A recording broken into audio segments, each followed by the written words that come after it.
All right. Hey there, everybody. It's RJ Carter for Critical Blast, and we are doing a comic book review today. And going under the microscope is Wonder Twins, #1. Came out this Wednesday from Mark Russell. It's good to see he has a book that actually got published from DC now. Yes, that's a dig. And with art and cover by Stephen Byrne. So, let's give this an accurate and fair assessment. First of all, this is not your DC continuity. This is not your standard what the world is like in the DC universe when you pick up a Batman or a Superman or a Wonder Woman. This book is literally a parody, satirical look at Super Friends, made a bit more realistic and a lot more subversive. So what we got here are Zan and Jaina, and they are going to Morris High School. Doesn't tell us why yet. It gets there. So we don't know why these aliens are hanging around the high school.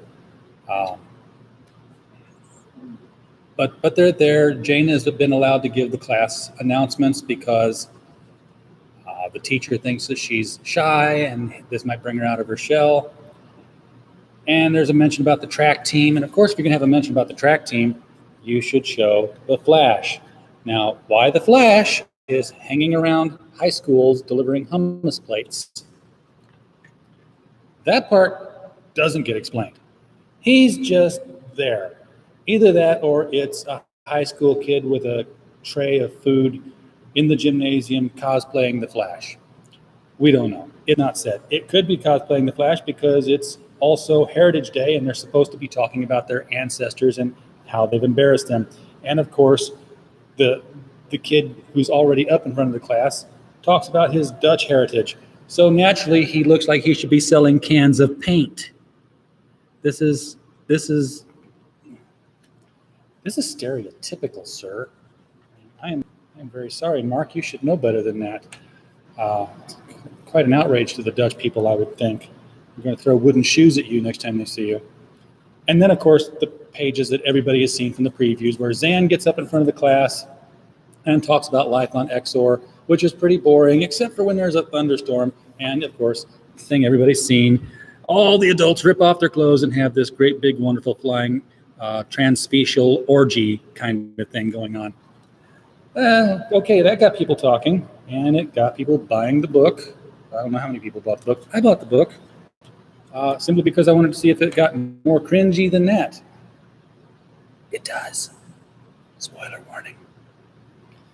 So we find out that they have a job after school, and their job is at the Hall of Justice.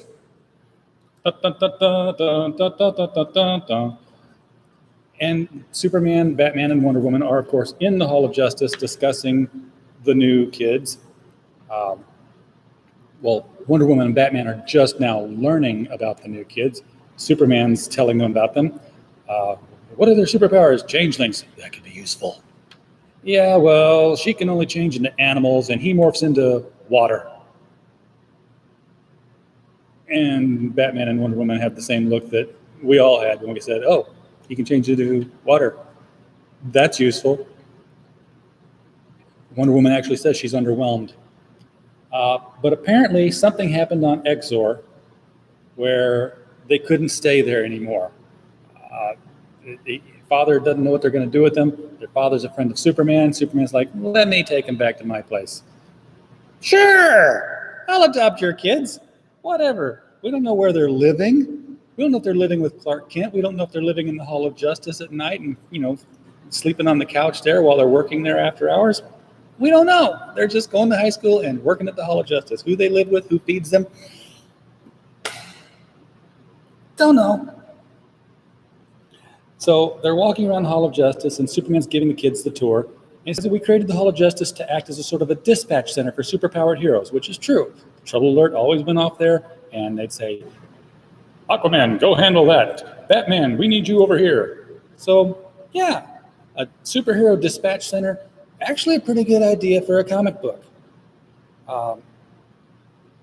And the idea was so that they wouldn't all show up to the same crime if they didn't have to. And they've got a little scene here of a guy bursting out the window of a jewelry store carrying a string of pearls with a mask over his face. And there in the street is Hawkman, Wonder Woman, Green Lantern, Batman, Superman, Flash, and the crook's like, come on, really? And then, of course, where you shouldn't send a hero, where they show a scene of a giant kraken tearing a boat apart and black lightning's on the shore, like, come on, guys, I'm really probably not the guy for this. It's electrical, it's water. Where's Aquaman? Perfectly good reasoning there. And then they go into, they see the supercomputer. They don't call it the trouble alert. It's kind of troubling, not to mention alerting. Superman says they don't use it that much anymore because they've got cell phones now. They don't need the supercomputer. They use it to listen to music. No, seriously, he says we use it to listen to music. And Hawkman's at the computer anyway. Nobody's using it. He's not listening to music, but he is using it to monitor for things. So, well, he is the superhero who uses ancient technology to fight the heroes of today. So I guess it makes sense that Hawkman would sit at a supercomputer. Got it. Fine. It says, we just discovered a body in the park. And Zan's like, congratulations. Superman's like, it's not really a congratulations thing, Zan. It's never more. Well, anyway, it's a pilgrim. And it's got a quantum signature consistent with the fifth dimension. And Superman's like, Mixyezpitalik. Yes, that's the way you pronounce it. I have that from Bob Razakis. Mixyezpitalik. Not Mixelpick, not Mixelplick, Mixyezpitalik. Say it right. Words are important. They mean things. So they leave the kids there. They go off to fight Mixyezpitalik. And the kids are like, well, what's on this great big screen that we can look at? Oh, what's on the great big screen is the Super Friends, because that's who these guys are. The Super Friends getting their collective asses kicked. So Jaina's thinking, well, maybe we can help. And she says, hello, supercomputer? Reminded of Montgomery Scott in Star Trek IV. Computer. Oh, a keyboard, how quaint. But actually this one is voice responsive, and it's got a great big super little 16-bit emoji smile on the screen. It's so cute. And even the computer says, oh my God, no one's called me that in years. So Jaina wants to know if there are anything in the records of fifth dimensional animals that she can change into to drag Mixelplick back, slap me silly, Mixyezpitalik back to the fifth dimension. She's like, no, I'm sorry. You want to hear some Philip Glass? Because that's all she's good for, is playing music. We get it. It's a joke. Suzanne doesn't care. He's kicking back. He's saying, I don't need this. I'm getting ready to be the coolest kid in high school. How? Well, I'm on a hockey team. Because when the ice is rough, I'm the ice. Yes. He gets to be the ice. And he wants to get a cool pet, which apparently would be an alligator. And he wants a cool nickname like H2O. Because all the high school kids are into chemistry. And Superman shows back up while he's reminiscing, and his uniform's torn. Everybody's uniform is torn. Says, we managed to hold Mixyezpitalik off for now, but he'll be back. Okay, well, they didn't defeat him, they just drove him off. And then we kick over to the next day, and Zan and Jaina are in secret identities. Apparently, Jaina's secret identity is Velma Dinkley, and Zan's is prep school boy. So they're going to race to school. She gets to school, he's not there. And Superman is setting up a trap for Mixyezpitalik. It's a tachyon trap. It's only got one catch. It's got a 1% chance of ripping apart all of space-time and destroying the universe. Minimal. Never happen. We'll be good. So we know that Superman would never take that kind of a trap, but it's the kind of trap that's being proposed. Meanwhile, Zan is running track, and guess what? In this universe of DC, it's like they're used to all this super crap happening all the time. And the coach is like, oh, damn it, it's transdimensional death clouds and a thunderstorm. Everybody off the track. Oh, crap. A thunderstorm. No. And there's an Exorian on the field. Remember that big old cringeworthy thing that people were talking about before the book came out? Yeah. Zan's like, oh no, it's a thunderstorm. And the coach is like, what's wrong with you? Thunderlust. Yes, teenage Zan has had his first thunderlust. Zan has become a man.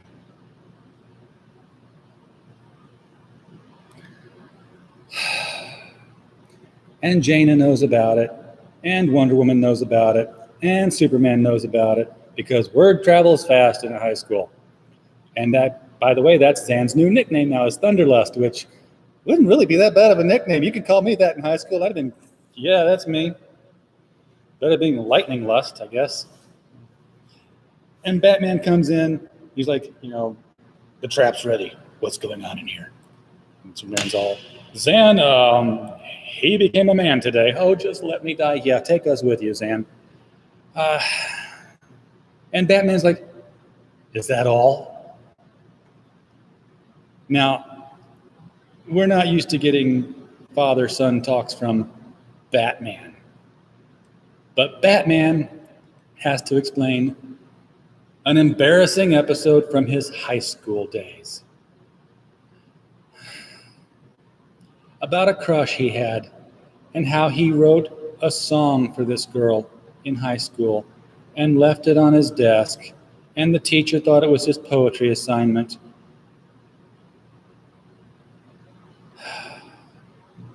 And read it out loud to the class. To be sung to the tune of How Deep Is Your Love by the Bee Gees. That was rather good, Bruce. For the rest of the year, I was simply known as BG. Batman didn't go to high school! Are you kidding me? He was like traveling the world from the time he was 12, getting private tutelage and fighting lessons. He wasn't in preparatory school writing poetry. What's wrong with you? Mark, seriously, do you know Batman? There's a couple of issues at your local comic shop. Might want to pick them up, give them a perusal. Now, Superman did go to high school, and he's, of course, got his own tale of telling how I tried to be smooth when I was a lad, and leans up against the bathroom door, ladies, and right into it. So, yeah, Superman's I could believe, Batman's no. And of course, now that Batman has revealed all of this, Wonder Woman's going to call him BG from now on. Lovely. The heroes are off to set the trap. The Wonder Twins are alone again in the Hall of Justice. Sorry, we have to do that with the Ted Knight way. Meanwhile, back at the Hall of Justice, Mxyzptlk shows up in the hall to the twins. And she's like, who are you? And he says, I am Mxyzptlk, scourge of the fourth dimension, fifth dimension, all the dimensions. So what does Jaina do? Supercomputer, could you replay his answer to my question backwards? And the computer does, and Mxyzptlk disappears. And Mxyzptlk is saying what we all are thinking.